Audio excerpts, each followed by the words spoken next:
sommes là sur la rive de la Haute-Courcivaux. On est arrivé sur une zone extrêmement riche en matière d'habitat. On a de la forêt de collines, la forêt de bas-fond. On a une magnifique rivière, la Courcivaux. Luc Ackermann, conservateur de la réserve de la Trinité. On a réalisé une première en faisant une mission conjointement avec le parc amazonien. Et donc c'est une première d'associer deux espaces naturels protégés, la réserve de la Trinité et le parc amazonien, pour monter cette mission. On est quand même dans un site très éloigné, d'où l'intérêt de notre mission, sinon un secteur pas prospecté. Mon rôle c'était d'assurer le montage de cette mission avec le parc amazonien. En amont, nous avons tout l'aspect administratif. Ensuite, effectivement, il y a l'aspect logistique, le fait aussi d'assurer la sécurité des personnes sur le site.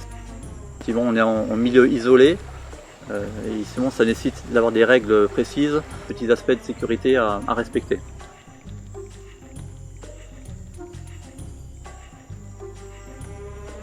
J'ai une autre casquette, effectivement l'aspect ornithologie. Sur la réserve de la Trinité, on est aux environs de 350 espèces d'oiseaux aventuriers. Un des gros intérêts de venir sur ces secteurs de grandes criques, c'est d'avoir des espèces un peu particulières de ces milieux aquatiques. Ce qu'on recherchait, c'est tout ce qui était ardéidés, les hérons. On a observé l'honoré rayé, le butor zigzag, corail soleil. C'est aussi intéressante l'hirondelle à ailes blanches qui se retrouve sur ces petits sauts là. Sur les matinées, j'en profite effectivement pour faire un peu d'écoute et de poser aussi des enregistreurs qui me permettront plus tard d'analyser les champs sur place. C'est un premier essai qui est quand même très concluant. On est même au-delà de nos espérances.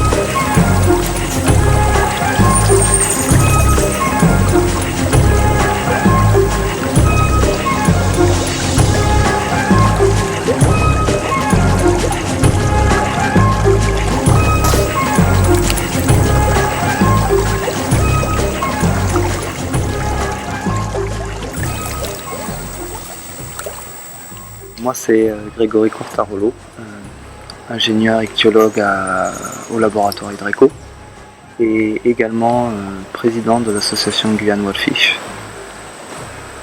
Je suis sur cette mission pour faire un inventaire poisson. On s'était donné comme objectif quarantaine d'espèces, on en est aujourd'hui à 60. On a deux biotopes principaux, celui de la rivière et celui des petites criques.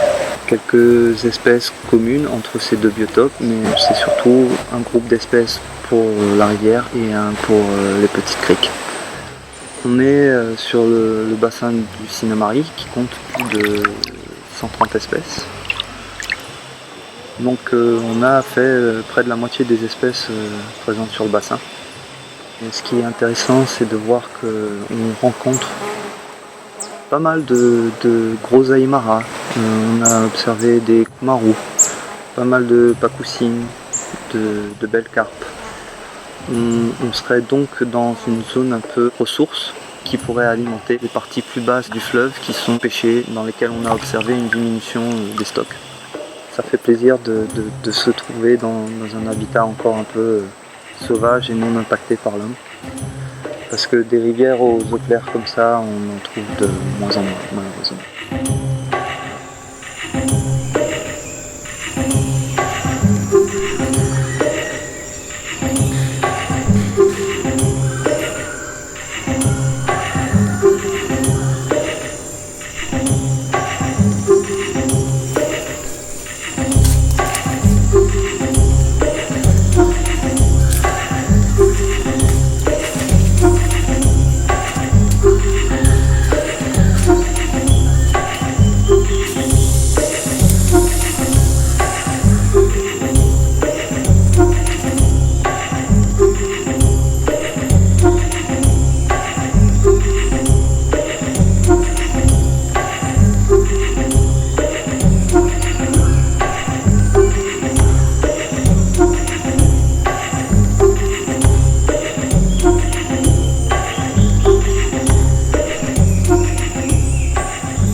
moi c'est Élodie Courtois, je suis ingénieure de recherche au CNRS. Je travaille dans la station de recherche de l'IRAG. Rinella Margaritifera. J'ai eu l'opportunité de pouvoir participer à cette mission pour un inventaire pétologique. Maël de Hunter, je suis herpétologue indépendant. Cette mission a une saveur toute particulière parce que j'ai été conservateur de la réserve de la Trinité il y a une dizaine d'années. C'est pour moi le premier contact depuis plus de 10 ans avec cette réserve.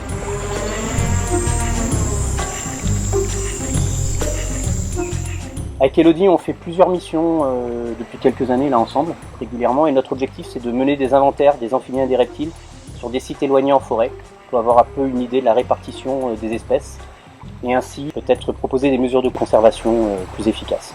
Le novembre, c'est toujours un peu à la transition entre saison sèche et saison de pluie. On a joué et on a un petit peu perdu parce que il n'a pas plu pendant toute la mission, pas une seule goutte de pluie. Mais en cherchant activement, on a réussi à avoir un bon inventaire sur les amphibiens et les reptiles de la zone, avec environ 44-45 espèces d'amphibiens et une trentaine d'espèces de reptiles, ce qui est parfaitement honorable. On n'est probablement pas au bout, puisque c'est possible sur des zones comme ça, forestières, il y a 60-65 espèces qui vivent dans le secteur, dans un rayon de 2-3 km. Donc revenir en saison des pluies, ça sera vraiment super pour augmenter la liste, et notamment trouver les mares de reproduction des amphibiens. Les espèces qu'on a trouvées, globalement, sont des espèces qui sont assez bien réparties, mais on a une petite surprise, le crapaud de l'Escure, dont c'est la répartition la plus à l'ouest en Guyane.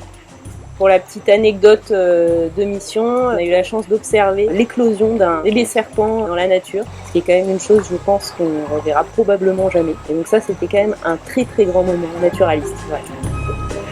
Tout à fait.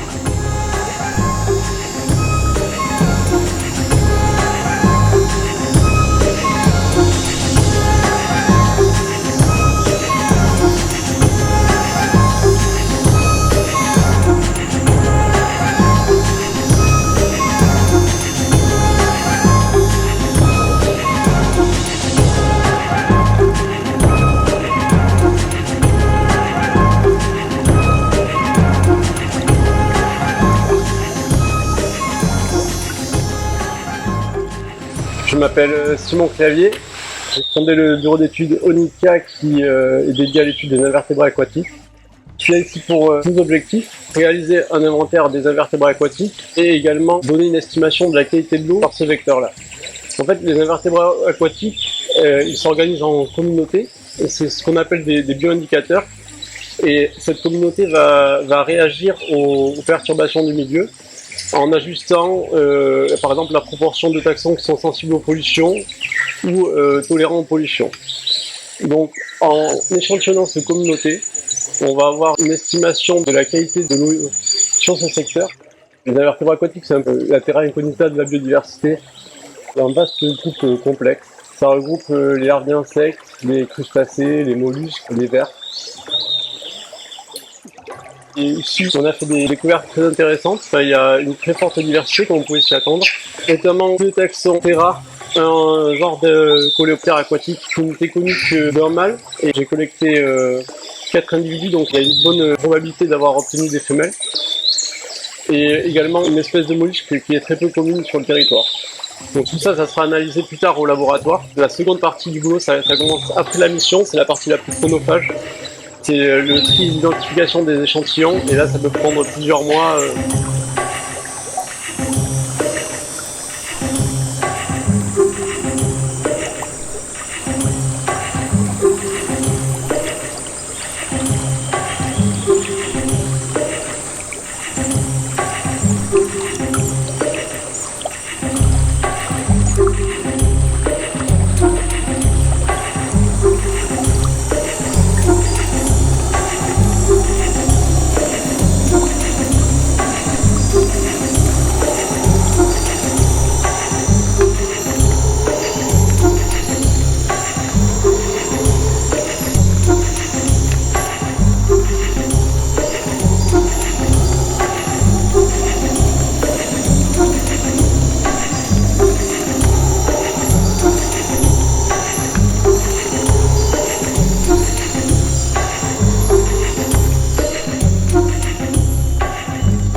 Bonjour, je m'appelle Johan Chevalier, je viens en Guyane depuis 1997, j'ai notamment travaillé comme conservateur de la réserve naturelle de l'Amana et depuis quelques années je travaille sur les scorpions et les crevettes et c'est pour ça qu'on m'a amené sur cette mission. Du coup on a déjà commencé à travailler sur les scorpions, on les cherche, c'est assez original, c'est avec une lampe UV, donc c'est une lampe qui, lorsqu'elle éclaire le scorpion, fait briller sa carapace en blanc, un peu comme un t-shirt blanc en boîte de nuit. Et donc ça nous permet de voir les scorpions, de les détecter assez facilement et de les collecter. Donc là, sur cette mission, ça a très bien marché. On a attrapé 8 espèces de scorpions, à peu près toutes les espèces qu'on trouve en forêt. Et avec des densités relativement importantes. On avait vraiment une des plus grosses densités de scorpions que j'avais jamais observées. Et autre chose intéressante, c'est qu'on avait beaucoup de femelles avec des jeunes. Donc ça doit être la saison de reproduction, c'est vrai que c'est quelque chose qu'on observe rarement d'habitude, et là on avait quand même beaucoup de femelles avec des jeunes.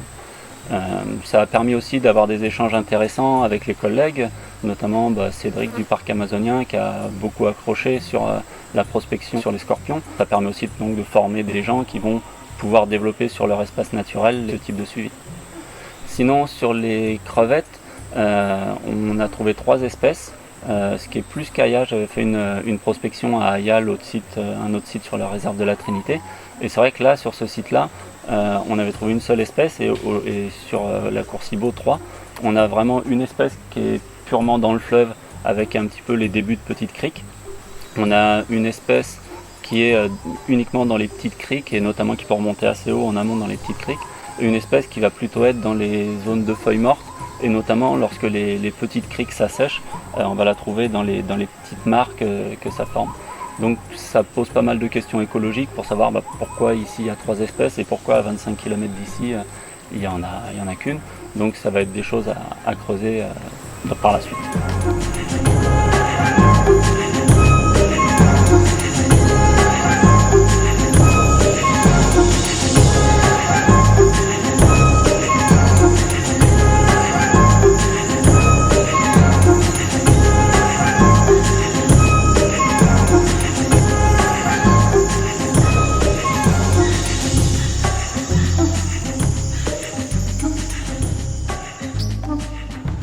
Cédric et moi-même sommes agents du parc amazonien de Guyane et nous sommes là pour assurer la logistique et la botanique au niveau de la mission conjointe entre le parc amazonien de Guyane et la réserve naturelle de la Trinité. Nous avons rejoint la zone du cœur du parc amazonien à 1 heure de marche d'ici, gravi un petit sommet. Alors moi c'est Cédric Lenoir, moniteur forestier au parc amazonien de Guyane, détaché sur Saïul. Moi je suis là pour la logistique où j'ai pu participer aux différents inventaires, que ce soit amphibiens, crustacés et scorpions.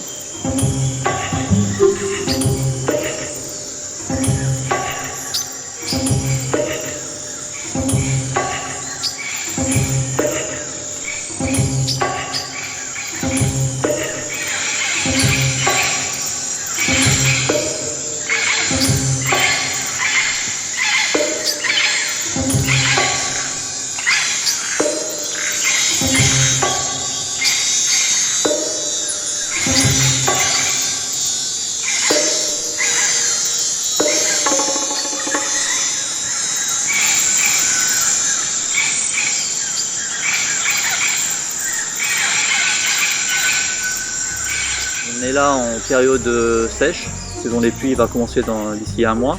Effectivement, ce serait intéressant de refaire une mission sur ce même secteur en saison des pluies, où on aurait sûrement d'autres choses à découvrir, notamment sur les amphibiens. Le numéro que vous avez demandé n'est pas en service actuellement.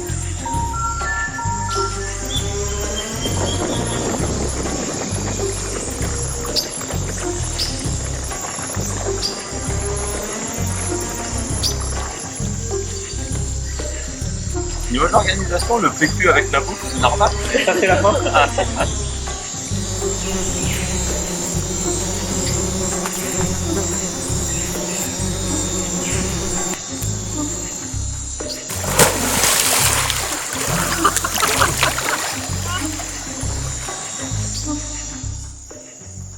C'est des qui ont 3 poils au cul avec les milieux de bonne qualité, c'est des éphémères. C'est bien ou ça va? Ah, en fait, tu poses la question, c'est moi qui ça, la... c'est bien ça. C'est ça. Ah, d'accord. Je te file le paille. Oui, vas-y.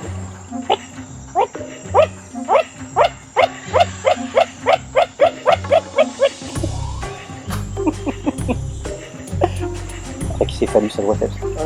Bah, oui. Ouais.